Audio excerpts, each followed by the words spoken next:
Hello, good morning. সবাইকে জানাই শুভ দীপাবলি। আজ তো কালী পুজো। আচ্ছা, এই কালী পুজো প্রথম কার হাত ধরে কোথা থেকে এসছে সেটা কি আমরা জানি? কালী শব্দটি কাল শব্দের স্ত্রীরূপ, যার অর্থ হলো কৃষ্ণবর্ণ।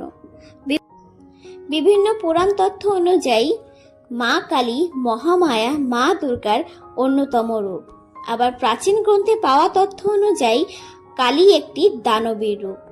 মহাভারতে এক দেবীর উল্লেখ আছে, যিনি হতো যোদ্ধা ও পশুদের আত্মবহন করেন, যার নাম কালরাত্রি বা কালী। নবদ্বীপের এক তান্ত্রিক, যার নাম কৃষ্ণনন্দ, তিনি বাংলায় প্রথম কালী মূর্তির বা প্রতিমার পূজার প্রচলন করেন। তার আগে উপাসকেরা তাম্রপটে বা খোদাই করে কালীর সাধনা করতেন। পাঁচকড়ি বন্দ্যোপাধ্যায় লিখেছেন, কৃষ্ণনন্দ বাবু কালী মূর্তি প্রতিষ্ঠিত করে পূজা করতেন। আর এই তো দেখোই না, আজ তো সোমবার, নিরামিষ দিন। সোমবারে আমরা বরাবরই নিরামিষ খেয়ে আসি, তাই দুপুরে রান্নার একদমই ঝামেলা নেই। আমাদের তো টোনাটুনির মতো দুজনের সংসার, আমি আর ঠাকুমা, তাই আমরা যখন যেটা পারি তখন নিজের মতো রান্না করে নিই। খুব একটা ঝামেলা আমাদের খাওয়া দাওয়া নিয়ে বরাবরই ছিল না, এখনো নেই। আজকে একদম শুকনো শুকনো করে ডাল দিয়ে চাল দিয়ে খিচুড়ি করছি। খুবই সিম্পল রান্না এটা, খেতে পুরো একদম খিচুড়ির মতো হয় আর খুব তাড়াতাড়ি কিন্তু হয়েও যায়।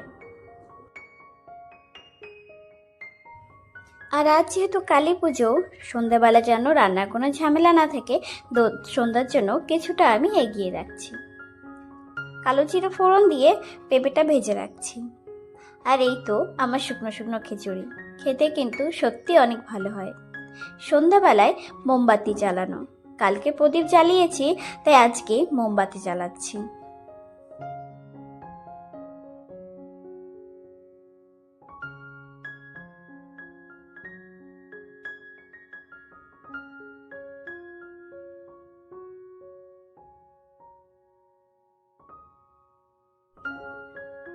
মোমবাতি জ্বালিয়ে সন্ধ্যাবেলায় তারপরে গেছিলাম মায়ের দর্শন করতে।